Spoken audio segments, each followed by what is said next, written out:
الحمد لله وكفى وسلام على عباده الذين اصطفى أما بعد فأعوذ بالله من الشيطان الرجيم بسم الله الرحمن الرحيم ونريد أن نمن على الذين استضعفوا في الأرض آمنت بالله صدق الله مولانا العظيم قال الله تبارك وتعالى في شان حبيبه الكريم إن الله وملائكته يصلون على النبي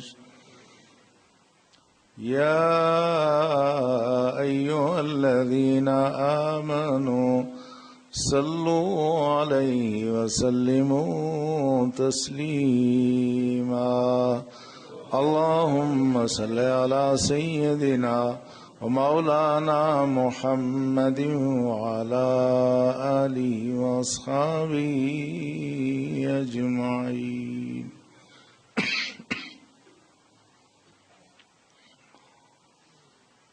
لائق احترام برادران اسلام، گزشتہ جمعۃ المبارک کا موقع چونکہ پاکستان کے قیام اور آزادی کا موقع تھا، اسی موضوع کی مناسبت سے میں نے چند معروضات گوش گزار کی تھیں۔ اب ارادہ یہی بن رہا تھا کہ اپنے سابقہ موضوع یعنی اکل حلال روزی کی اہمیت پر گفتگو کی جائے، لیکن پھر اس کے بعض پہلوؤں پر نظر پڑی تو محسوس ہوا کہ اس موضوع پر مزید کچھ گفتگو کی بھی ضرورت ہے۔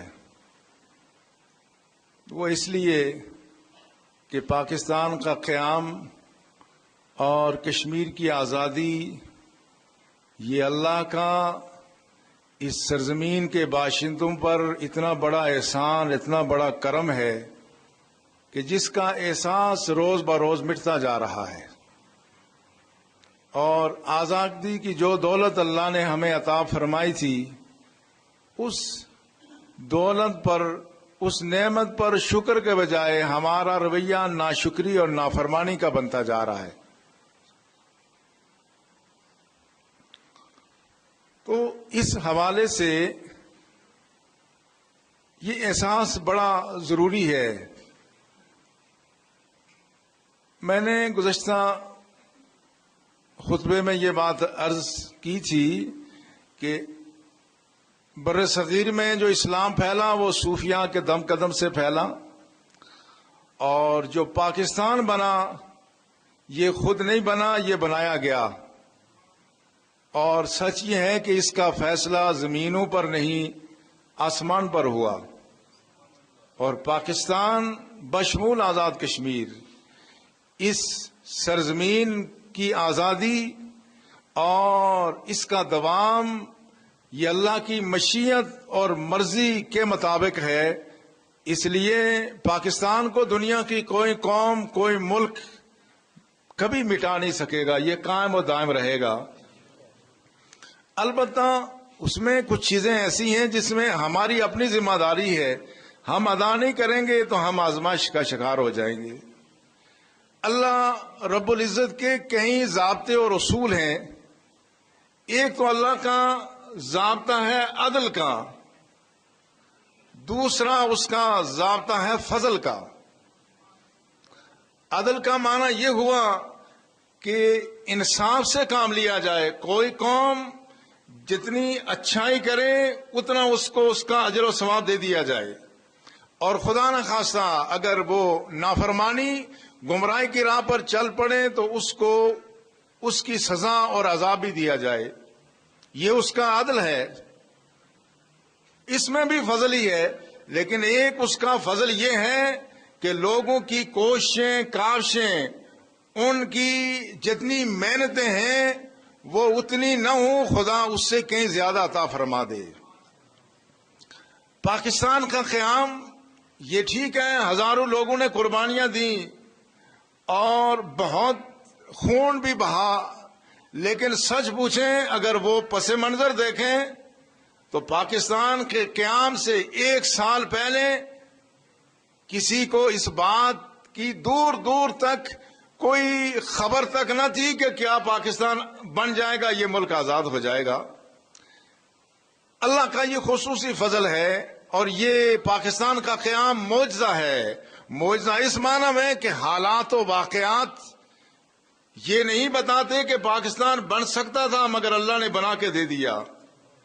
اور اب جو یہ قائم ہے 2 لخت ہونے کے باوجود بھی اس میں جو حالات و واقعات گزشتہ 68 سال میں رونما ہوئے، دنیا کا کوئی اور ملک ہوتا تو ٹوٹ کے بکھر جاتا، اور یہاں غلامی کی زنجیروں میں جکڑ دیا جاتا۔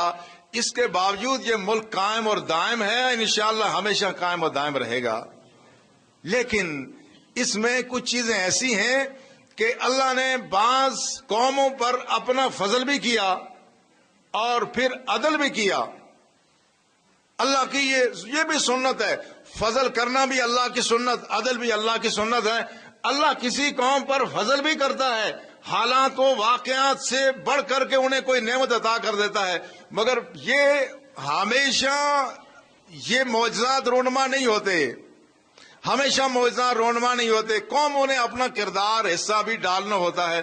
جو قوم حصہ ڈالتی ہے وہ عظمت کی بلندیوں پر رہتی ہے، جو نہیں ڈالتی اس پر ابتلا آ جاتی ہے۔ اور یہ بات بھی پیش نظر رہے کہ جہاں کسی قوم کے اعمال افعال کے نتیجے میں ہی اللہ کی طرف سے کوئی فیصلہ ہو تو اگر وہ ناشکری کرے تو اس کی سزا کم ہے، لیکن جب خدا کا خالصتاً فضل ہو، اس فضل پر وہ قوم نافرمانی کرے تو اس کی گرفت بھی بڑی شدید ہوتی ہے۔ رسول اللہ صلی اللہ علیہ وسلم نے بنی اسرائیل کا تذکرہ کرتے ہوئے فرمایا کہ بنی اسرائیل اور میری امت کا معاملہ اتنا ایک دوسرے سے ملتا جلتا ہے، اتنی معاملات اس ملت میں بھی رونما ہوں گے جس طرح بنی اسرائیل میں رونما ہوئے۔ فرمایا جس طرح کسی شخص کی 2 جوتیاں ایک دوسرے سے بالکل ملتی جلتی ہیں، فرمایا میری امت کے معاملات اور بنی اسرائیل کے معاملات ایک دوسرے سے بہت ملتے جلتے ہیں۔ اس لیے جس طرح پاکستان آزاد ہوا اسی طرح سے بنی اسرائیل کو بھی آزادی ملی تھی اور اسباب عادیہ سے ہٹ کے ملی تھی۔ ایسے حالات تھے، سینکڑوں برس کی غلامی کے بعد آزادی ملی، اور مگر اس آزادی سے انہوں نے غلط فائدہ اٹھایا، پھر اللہ نے ان کو عذاب میں مبتلا کر دیا۔ یہ قرآن پاک میں اس کا تذکرہ ہو رہا ہے، سورہ بقرہ میں ہے، یا بنی اسرائیل اذکروا نعمتی التی انعمت علیکم واوفوا بعہدی اوف بعہدکم وایای فارہبون۔ اللہ جل شانہ نے بنی اسرائیل سے مخاطب ہو کر یہ کہا، بنی اسرائیل اس نعمت کا ذکر کرو، یاد رکھو جو میں نے تم پر کی ہے، تم اپنا عہد و پیمان یاد رکھو، میں اپنا عہد و پیمان تم پر پورا کر کے چھوڑوں گا، مجھ سے ڈرتے رہنا۔ وہ عہد و پیمان کیا تھا؟ اللہ کی توحید کا اقرار اور اللہ کے رسول حضرت موسیٰ علیہ السلام کی اطاعت کا اقرار بنی اسرائیل نے کیا تھا۔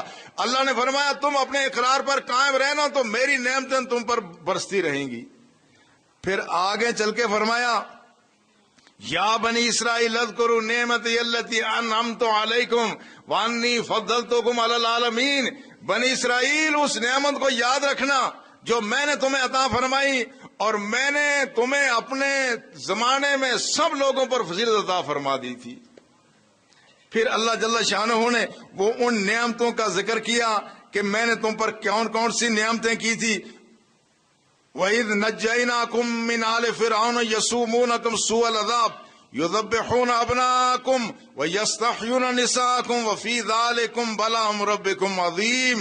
بنی اسرائیل یاد رکھو، وہ زمانہ تمہیں یاد ہے کہ جب تم پر فرعونی بہت ظلم ڈھاتے تھے، تمہاری بچیوں کو زندہ چھوڑتے، بچوں کو ذبح کرتے تھے اور سخت دردناک عذاب پہنچاتے تھے، اس میں تمہارے لیے بہت بڑی آزمائش تھی۔ تو پھر کیا ہوا؟ وَإِذْ فَرَقْنَا بِكُمُ الْبَحْرَ فَأَنْجَيْنَاكُمْ وَأَغْرَقْنَا آلَ فِرْعَوْنَ وَأَنْتُمْ تَنظُرُونَ۔ تو بنی اسرائیل تم دیکھو ہم نے تمہیں نجات کیسے دی کہ جب موسیٰ تمہیں لے کے نکلے آگے آ گیا دریا، پیچھے فرعون کا لشکر جب آ گیا تو آگے دریا ہے پیچھے لشکر ہے، تو ہم نے زمانے کے ضابطے قاعدے توڑ دیے، نہ ان کے پاس جہاز تھے نہ ان کے پاس کشتیاں تھی، اسباب عادی تو یہ تھے کہ وہ جہازوں کے ذریعے سے گزرتے، مگر یہاں اللہ نے اپنا فضل ظاہر فرمایا تو اس دریا میں سے خدا نے راستے بنائے اور وہ دریا کا سینہ چاہ کر کے بنی اسرائیل کو پار کر دیا۔ وَأَغْرَقْنَا آلَ فِرْعَوْنَ وَأَنْتُمْ تَنظُرُونَ، اور ہم نے آل فرعون کو تمہارے سامنے جس دریا کے سینے کو چاہ کر کے تمہیں گزارا تھا اسی دریا کے بھنور میں جب وہ پھنسے تو دریا کا پانی ہم نے ملا کے ان کو غرقاب کر دیا۔ وَظَلَّلْنَا عَلَيْكُمُ الْغَمَامَ وَأَنزَلْنَا عَلَيْكُمُ الْمَنَّ وَالسَّلْوَىٰ، اور پھر جب کبھی تم چلتے تھے تو تمہارے اوپر بادل صاحبہ بن جاتا تھا۔ یہ اسباب عادیہ سے ہٹ کے بات تھی، اللہ کا فضل تھا۔ وَظَلَّلْنَا عَلَيْكُمُ الْغَمَامَ وَأَنزَلْنَا عَلَيْكُمُ الْمَنَّ وَالسَّلْوَىٰ، ہم نے آسمان سے من و سلوہ کی صورت میں بہترین کھانے تمہیں پیش کیے۔ یہ وہ ساری چیزیں بتانے کا مقصود یہ تھا کہ بنی اسرائیل کو یہ بتایا جا رہا تھا کہ اللہ نے تم پر فضل کیا اور تمہیں آزادی عطا فرمائی، حالانکہ بظاہر اسباب آزادی کے نہ تھے۔ تم فرعون اور اس کے حواریوں سے آزادی حاصل کرنے کے ظاہری طور پہ اسباب تمہارے پاس نہ تھے، مگر اللہ نے تمہیں آزادی عطا فرمائی۔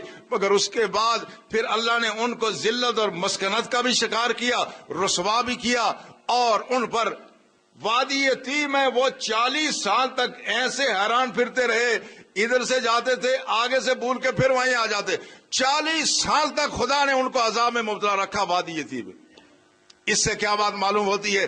اس سے یہ بات معلوم ہوتی ہے اللہ کی ذات کسی قوم پر اپنا خصوصی فضل کرے اور اس کو آزادی عطا فرمائے، اس کو اپنے دشمنوں پر غلبہ عطا فرمائے، تو اس قوم کا شیوا یہ ہونا چاہیے کہ وہ اپنے رب کی وہ نافرمانی نہ کرے جس نے اس قوم کی خاطر سارے ضابطے توڑ کے رکھ دیے۔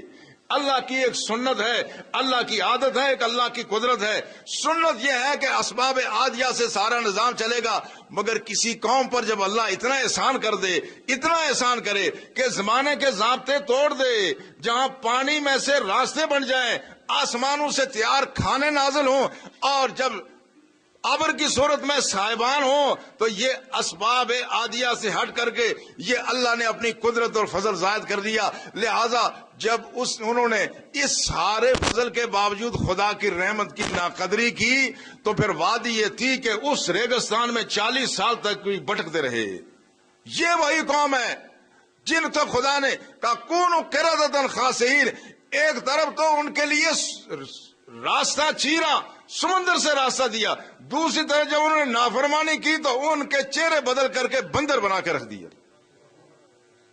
اللہ کی یہ سنت ہے، اس بات کو ذہن میں رکھنے کی ضرورت ہے۔ یہی وہ درس ہے، یہی وہ پہلو ہے جس پر میں آپ کی توجہ مبذول کرنا چاہتا ہوں۔ پاکستان کا بننا یہ ایک معجزہ ہے۔ یہ پاکستان یہ مسلم لیگ نے نہیں بنایا۔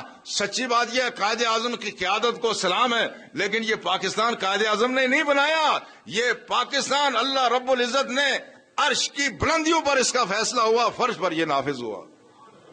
مگر آپ کہیں گے کہ یہ آپ کو کیا پتہ چل گیا کہ آسمان پہ یہ بنا تھا؟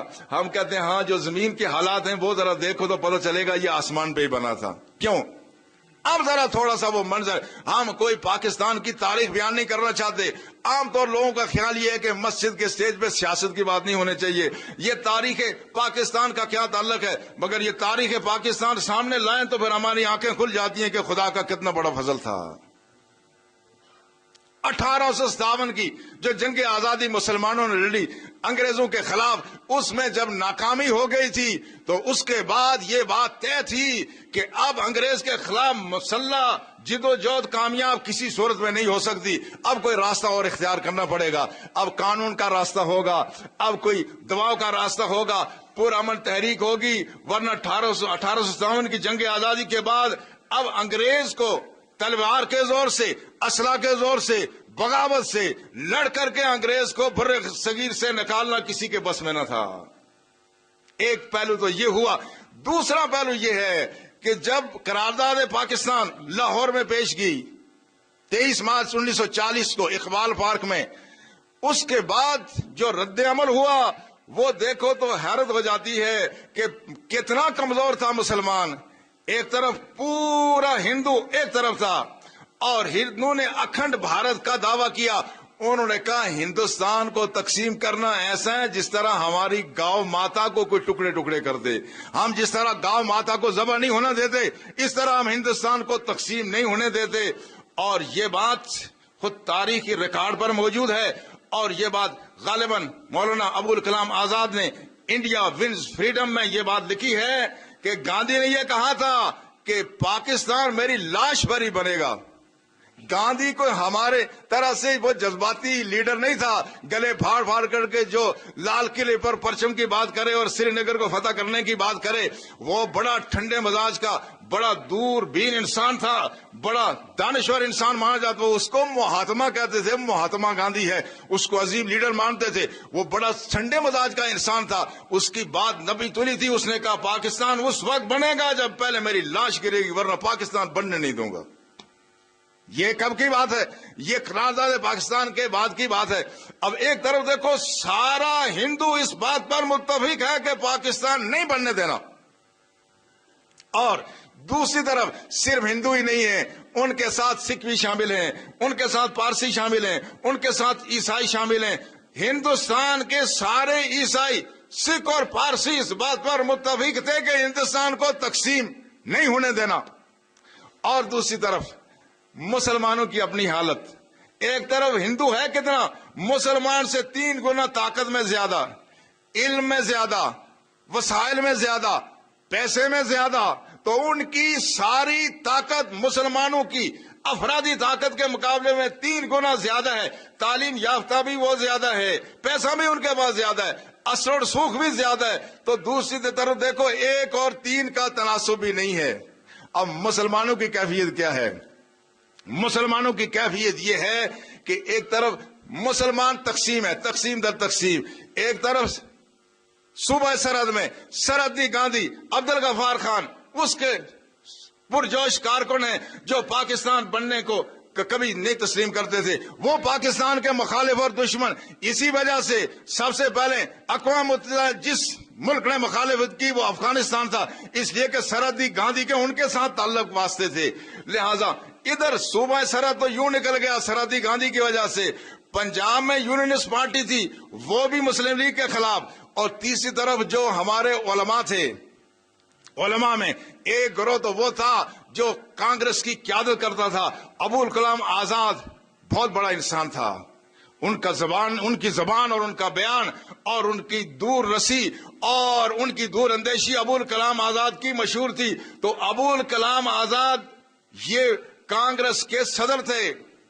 ادھر سے مسلمان دیکھو کیسے تقسیم ہے. آپ سمجھے کہ یہ پاکستان مسلمانوں کی کوششوں سے بن گیا، تو تم دیکھ لو کہ مسلمانوں کی کوششیں کیا. ہندو کا سارا وزن ایک پلڑے میں ہے، اور دوسری طرف مسلمان تقسیم ہے، سرحد میں بھی تقسیم ہے، پنجاب میں بھی تقسیم ہے. اور ہندوستان میں یوں تقسیم ہے کہ اس کا بہت بڑا عالم وہ کانگریس کا صدر ہے، اور وہ یہ کہتا ہے کہ میں نے اپنی زندگی میں ایک ہی غلطی کی ہے، اور وہ غلطی یہ تھی کہ 1946 میں نے کانگریس کی صدارت قبول کرنے سے انکار کیوں کیا. اس سے جو غلطی کرائی اور رب نے ایسی کرائی کہ یہ بھی ساری عمر پچھتاتا رہا. ادھر دیکھو یہ سارے علماء ہمارے تقسیم ہے، وہ کانگریس کی قیادت کر رہے. اور دوسری طرف جو علماء، ہندوستان کا بہت بڑا دارالعلوم دیوبند، اس کی غالب اکثریت ایسی ہے جو جمعیت علماء ہند میں ہے. جمعیت علماء ہند خود پاکستان کی مخالف، یہ خود پاکستان کی مخالف. اور اقبال نے اس موقع پر تڑپ کے کہا کہ عجم ہنوز نہ داند رموز دین، ورنہ سے دیوبند چی بول اجبیس، سرود بر سر ممبر کے ملت الوطنس چے بے خبر سے مقام محمد عربیس. اقبال کہتا ہے کہ عجم کو ابھی دین کے رموز کا پتہ نہیں چلا، ورنہ دیوبند سے یہ کیا بات ہو رہی ہے کہ ملتیں وطن سے بنتی ہیں، نظریے سے نہیں بنتی. وہ کہتے ہیں ملت از وے وطن از. اقبال نے کہا چے بے خبر زے مقام محمد عربیس، یہ محمد عربی کے مقام سے یہ کتنی ناشنائی اور غفلت ہے. اور اقبال نے یہ بات اس لیے کی تھی کہ یہ آواز ایسی پرکشش تھی.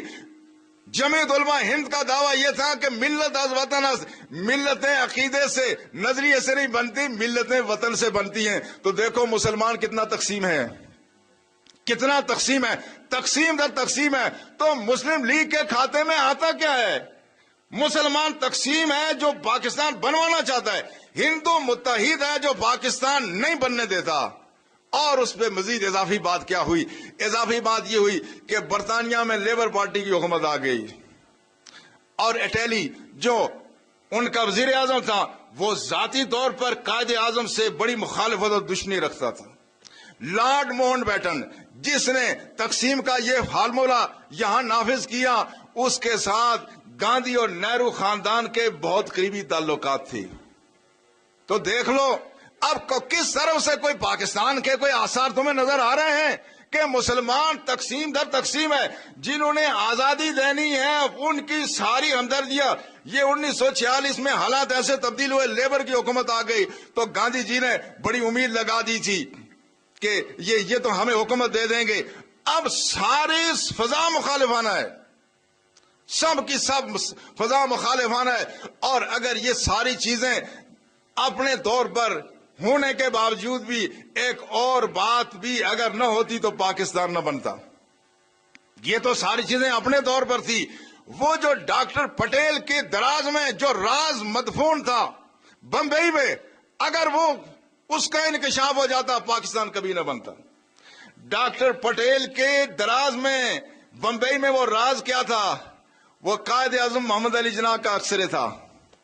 جو پھیپھڑوں کے اکسرے کے بعد پتا چلا کہ قائد اعظم کو ٹی بی ہو گئی. اس زمانے میں ٹی بی لا علاج مرض تھا، اس زمانے میں ٹی بی لا علاج مرض تھا.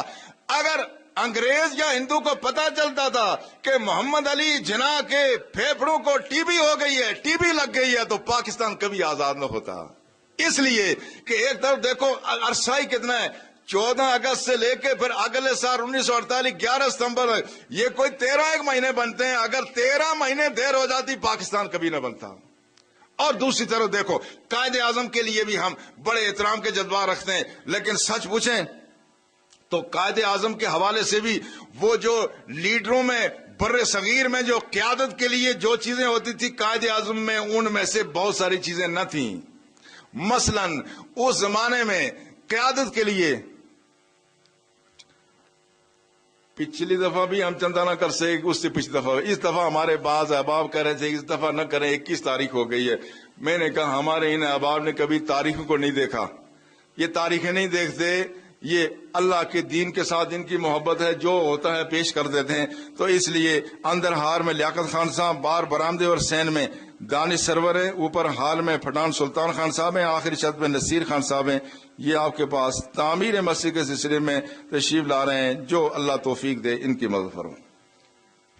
اب ہم جب یہ کہتے ہیں کہ پاکستان اللہ کا عطیہ ہے، یہ آزادی یہ اللہ کا خصوصی کرم ہے بر صغیر کے مسلمانوں پر، تو پھر ذرا حالات کو اپنے نظر میں رکھو کہ ایک طرف مخالفتیں ہی مخالفتیں، پریشانیاں ہی پریشانیاں، اور لیڈر بھی بیمار. مگر اللہ نے ایسا کیا، ایسا راز بنا. یہ اگرچہ پٹیل وہ کوئی ہمدردی تو مسلمانوں سے نہیں رکھتا تھا، مگر اس راز کو اس نے اپنے دراز میں اس وقت تک بند کیا کہ جب تک قائد اعظم دنیا سے تشریف نہیں لے گئے تو پتہ کسی کو نہیں چلا کہ کیا ہونے والا ہے.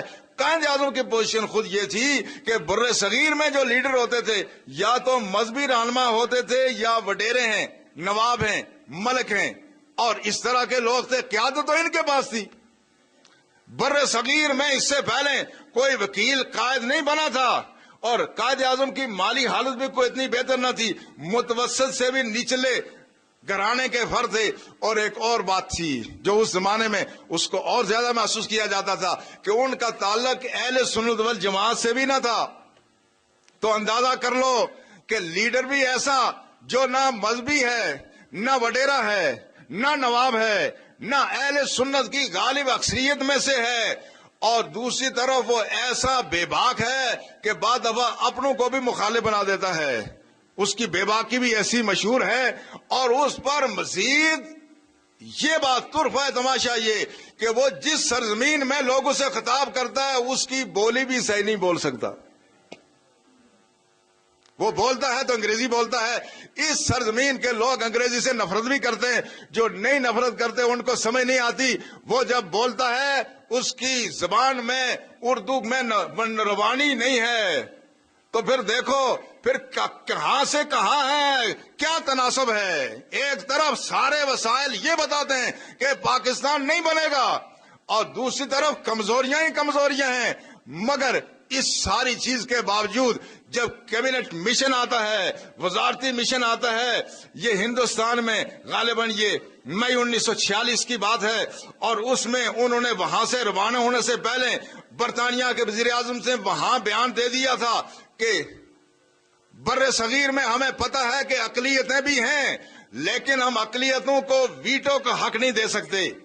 یہ اس بات کی طرف اشارہ تھا کہ مسلمانوں کو آزادی نہیں دے سکتے. یہ غالباً 14 مئی کی بات ہے, 1946 کی بات ہے. 16 مئی کو قائد اعظم نے بیان دیا. قائد اعظم نے فرمایا یہ ویٹو نہیں ہے, اس کی مثال ایسی ہے جس طرح مکڑی کسی مکھی کو کہے کہ تم میرے آشیانے میں ذرا آ جاؤ, اور اگر وہ انکار کرے تو وہ کہے تمہیں ویٹو کا حق نہیں دیا, تمہیں آنا پڑے گا میری جال میں. کہا یہ مسلمانوں کو اس جال میں پھنسا جا رہا ہے اور پھر ہمیں کہا جا رہا ہے کہ تم ویٹو کا حق استعمال کرو. یہ نہیں ہو سکتا. اور 1946 کی یہ بات ہے. بظاہر حالات ایسے ہو گئے مگر یہ فیصلہ بظاہر تو یہ لگ رہا تھا کہ پاکستان نہیں بنے گا. اب جو کیبنٹ مشن آیا اس نے آ کے ہندوستان کو 3 حصوں میں زون میں تقسیم کرنے کی تجویز دی کہ ہندوستان میں ایک وحدانی حکومت ہوگی اور اس میں 3 زون ہوں گے, اور جس میں ایک ہمارا یہ پاکستان کا موجودہ حصہ ہے, دوسرا جو مشرقی پاکستان ہے, اور تیسرا انڈیا کے بعض صوبے تھے. انہوں نے کہا یہ 3 زون میں یہ ہوگی ایک مرکزی حکومت, اور 10 سال کے بعد ہر صوبے کو یہ اختیار ہوگا کہ اپنی حیثیت کے بارے میں وہ کوئی رائے قائم کر سکے. اب یہ ایسا مرحلہ تھا کہ قائد اعظم کے سامنے ایک طرف کنواں ہے دوسری طرف کھائی ہے. اگر یہ مان لیتے ہیں کہ ہاں ہمیں آزادی سے دستبردار ہو کر کے ہمیں یہ منصوبہ منظور ہے, تو پھر جو جوشیلے مسلمان ہیں وہ بدگمان ہو کر کے دل ہار کے بیٹھ جائیں گے, یا رد عمل ظاہر ہوگا اور اس کے نتیجے میں یہ بھی ہو سکتا ہے کہ انگریز اقتدار ہندو کو دے کر کے چلا جائے. اور اگر وہ نہیں مانتے تو اس صورت میں پھر براہ راست حکومت برطانیہ سے تصادم کی صورت ہوگی. قائد اعظم بڑے کہتے ہیں بے لچک انسان تھے, مگر اس موقع پہ اس قائد نے لچک کھائی لی. اسے لچک کھانی پڑی کہ اگر لچک نہیں کھاتے تو بڑا نقصان ہو جاتا ہے. یا 10 سال کے بعد تو کچھ آثار ہے کہ پاکستان شاید بن جائے, اس صورت میں تو بالکل ہی آثار نہیں ہے. تو قائد اعظم نے 6 جون 1947 کو 1946 کو یہ منصوبہ, یہ کیبنٹ مشن کا یہ منصوبہ مان لیا کہ ہمیں منظور ہے کہ ہندوستان میں ایک وحدانی حکومتی ہوگی اور اس میں 10 سال کے بعد صوبوں کو اختیار دیا جائے گا. دیکھو سارے مسلمان بھی اس چیز کو مان گئے, قائد اعظم مان گئے. 10 سال تک پاکستان بننے کا کوئی نام و نشان باقی نہیں رہا. تو اللہ رب العزت نے آسمانوں پر فیصلہ کیا کہ نہیں, ہاں اب تم جواب دے گئے ہو تو میں موزانہ طور پر تمہیں پاکستان بنا کے دکھاتا ہوں کیسے بنتا ہے. یہ بات خود جمعیت علماء ہند کے صدر مولانا حسین احمد مدنی نے خود یہ بات 1946 میں وہ رمضان وہاں گزارنے گئے, سلٹ میں تھے, تو وہاں انہوں نے کہا کہ ملائے اعلیٰ پہ فیصلہ ہو گیا کہ پاکستان بن کے رہے گا.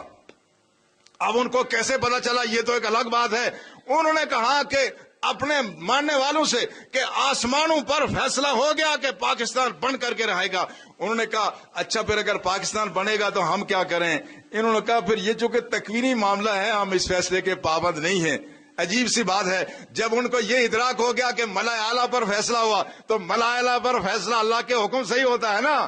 تو جب ان کو یہ ادراک ہو گیا کہ ملائے اعلیٰ پر پاکستان بننے کا فیصلہ ہو گیا تو پھر دانش کا تقاضا یہ تھا کہ اسی قافلے میں شامل ہو جائیں, مگر وہ نہ ہو سکے. لیکن اللہ رب العزت نے فیصلہ کر لیا تھا کہ پاکستان بننے میں 10 سال نہیں لگنے دیں گے, یہ 1 سال کے اندر بن کر کے رہے گا. اب دیکھو حالات کیسے ہو گئے. قائد اعظم نے مان لی، جب یہ منصوبہ مان لیا، مسلمان بھی اپنے قائد کی بات پر خاموش ہو گئے کہ چلے 10 سال بعد ہی پاکستان بن جائے تو یہی غنیمت ہے، لیکن اوپر فیصلہ اور ہونا تھا. اب کیا ہوا؟ اب وہی بات ہوئی. اب نہرو نے وہ بات کی جس پر ساری عمر ابوالکلام آزاد پچھتاتے رہے. نہرو نے یہ کہا کہ ایک دفعہ یہ حکومت بننے دو تو پھر ہم کسی کو وفاق سے الگ ہونے نہیں دیں گے. وہ کہا ایک دفعہ اگر یہ حکومت ہماری بن گئی تو ہم کسی کو اس سے جدا ہونے نہیں دیں گے. قائد اعظم کی عقابی نظر تھی. قائد اعظم حالات کا موازنہ کر رہے تھے، دیکھ رہے تھے کہ کہاں کیا کمزوری ملے تو میں آزادی کا نعرہ دوبارہ بلند کروں. جب اس نے یہ بیان دیا کہ ہم وفاق سے آزاد ہونے نہیں دیں گے تو 27 جولائی کو قائد اعظم نے اپنی مسلم لیگ کی ورکنگ کمیٹی کا اجلاس بلایا اور کہا کہ چونکہ کانگریس کے عزائم ظاہر ہو گئے ہیں، وہ اس منصوبے کے ساتھ غداری کرنا چاہتے ہیں، لہذا ہم نے جو اس منصوبے کی منظوری دی ہم اس سے دستبردار ہوتے. یہ وہ مرحلہ تھا جس پہ ابوالکلام آزاد کہتے ہیں کہ کاش کہ میں 1947 میں یہ کانگریس کا صدر ہوتا تو یہ بات جو نہرو نے کہی تھی یہ بات میں کبھی نہ کہتا، پاکستان کبھی نہ بنتا. مگر دیکھو خدا نے اب اس کے دشمنوں سے وہ بات کہلا دی جس سے حالات تبدیل ہو گئے. قائد اعظم موکر گئے، انہوں نے کہا نہیں ہمیں یہ منصوبہ منظور نہیں ہے، ہم آزادی سے کم کسی بات کو نہیں مانیں گے. یہاں اب دیکھو یہ 27 جولائی 1946 کی بات ہے، یہاں سے حالات نے پلٹا کھایا. اب بظاہر حالات پھر بھی ایسے نہ تھے. ایک طرف اتنی ہمدردیاں ہیں، اتنی عددی اکثریت ہے، وسائل ہیں، منصوبہ بندی ہے، دوسری طرف یہ قائد بیمار قائد تنہا لڑ رہا ہے. اور یہ قائد کیا کہتا ہے؟ انہوں نے کہا میری جیب میں کھوٹے سکے ہیں. اس قائد کے پاس بھی وفادار نہیں تھے. انہوں نے کہا ہندو تو پس ذہنیت کے ہیں. انہوں نے کہا یہ مسلمانوں کی سوچ کا یہ عالم ہے کہ یہ جو میرے ساتھ چلنے والے کئی لوگ ہیں یہ میرے ساتھ میٹنگ کرنے کے بعد انگریز ڈپٹی کمشنر سے جا کے پوچھتے ہیں کہ اب ہمارے لیے کیا حکم ہے. کہا ایسے کھوٹے سکے لے کے میں یہ مقدمہ لڑ رہا ہوں. اس لیے پیر جماعت علی شاہ صاحب سے کسی نے کہا تھا، انہوں نے کہا کہ تم نے ایک داڑھی منڈے محمد علی جناح کی امامت قبول کر لی ہے. انہوں نے کہا میں نے محمد علی جناح کی امامت وہ دین کے لیے قبول نہیں کی ہے، پاکستان کا مقدمہ لڑنے کے لیے قبول کی ہے. اور یہ وہ وکیل ہے کہ جس کو ساری دنیا مل کر بھی نہ جھکا سکتی ہے، نہ اس کو خرید سکتی ہے، نہ اس کی رائے پر کبھی حاوی ہو سکتی ہے. اس قائد نے بڑی بے جگری سے اپنی ٹی وی کے اس عالم میں پاکستان کا مقدمہ جس طرح سے لڑا، اس کی عظمت کو سلام ہے. لیکن سارا فیصلہ ملائے اعلیٰ پہ رب نے کیا کہ پاکستان بن کے رہے گا. مگر یاد رکھیں یہ جو پاکستان بننے کا معجزہ جو فضل ہے یہ صرف اسی سرزمین پر نہیں، یہ سرزمین کشمیر پر بھی ہے. یہاں پر بھی اس کا فیضان یہاں پر بھی ہے. اور مزید جو ہے انشاءاللہ اس کا ہم آئندہ تذکرہ کریں گے. عرض کرنے کا مدعا یہ ہے کہ یہ آزادی خدا نے یہ عام حالات میں نہیں دی ہے، یہ اس طرح سے آزادی ملی جس طرح سے کہ بنی اسرائیل کو آزادی ملی تھی.